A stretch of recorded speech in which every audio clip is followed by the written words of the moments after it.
here I've got an image of a boat that I shot down in Punta Gorda, and it's a very cool boat with a lot of character. I've done some basic editing to it. In the basic panel, I've set my highlights back a little bit so the clouds can pop. I've set my whites, blacks, and I've increased the shadows just a bit, so I've got a little bit more detail in the shadow area on the left-hand side of the image. I've added some clarity, vibrance, and saturation.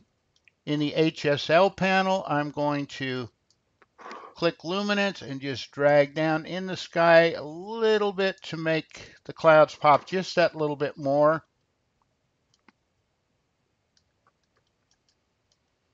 I've sharpened the image. I don't need noise reduction on this image, but I want to play just a little bit more. I want to get a grunge look on this image. Now I want to create a virtual copy of this image just the way it is now. So I'll go back into the library and choose Photo, Create Virtual Copy. And there's my virtual copy. Now I'll go back into the Develop module and see all my settings are still there exactly the way I had them. So what I'm going to do to get the grunge look, I'm going to take my saturation. I'm going to leave the vibrance where it's at. I'm going to take the saturation and drag it in a negative direction. Now I've got kind of a painterly washed out look. I'm going to drag the vibrance this way just a little bit more. And see, now it almost looks like an illustration. So what else can I do with this? I'm partway there. Let's go into the tone curve. Now you've got two tone curves. You've got a point tone curve. And if I click this little icon, I can affect by region by dragging these sliders. In this case, I want to have the point tone curve. And what I'm going to do, instead of using the RGB channel, which is the entire image, I'm going to play with individual channels. So I'm going to select the red channel. And now, if I want to make that red pop at the bottom just a little bit more, I can drag this up. And it's got a reddish tint on the image. Maybe I don't want that so much in the highlights. So let's drag this down just a bit in the highlights and just a bit in the shadows. So we boosted the red in the midtones. But we've got two other channels, green and blue. So I'm going to go into green, and if I drag the green down, notice that beautiful green boat has turned almost black. And the sky has done some really wonky stuff. I'm not that crazy about that, so I'm going to go up a little bit.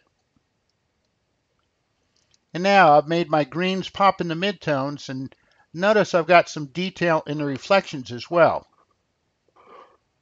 I'm just going to tone it down just a bit in the highlights. Actually, I'm going to go the other way in the highlights. Now I've got my sky is popping, and I'll go into blue, and let's see if blue will do anything. Again, this is experimentation, and remember, you're working with a virtual copy, so you're not doing anything to the original image at all. So if I go into the midtones in blue and drag up, now all of a sudden I've got a purpley magenta sky.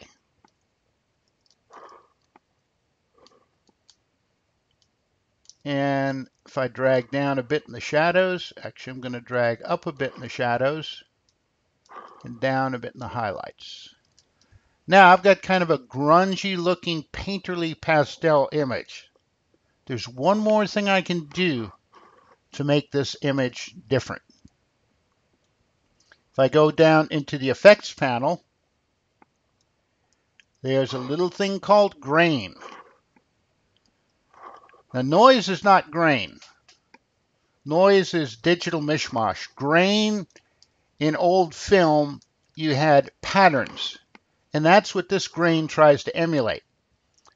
Now, to use this grain control, I'm going to zoom into 100% by clicking the mouse. And I'm going to choose an area where I could really see grain. So I'm going to drag my grain slider to the right. And now, all of a sudden, see the grain show up.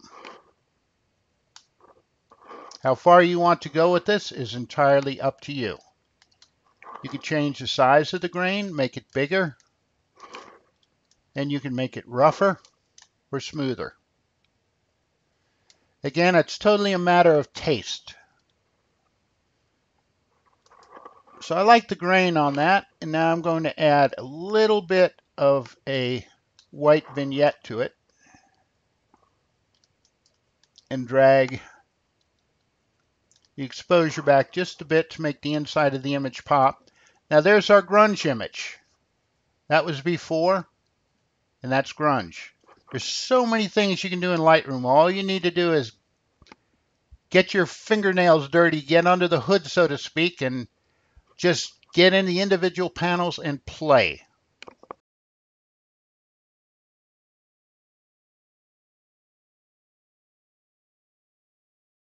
So there you have it.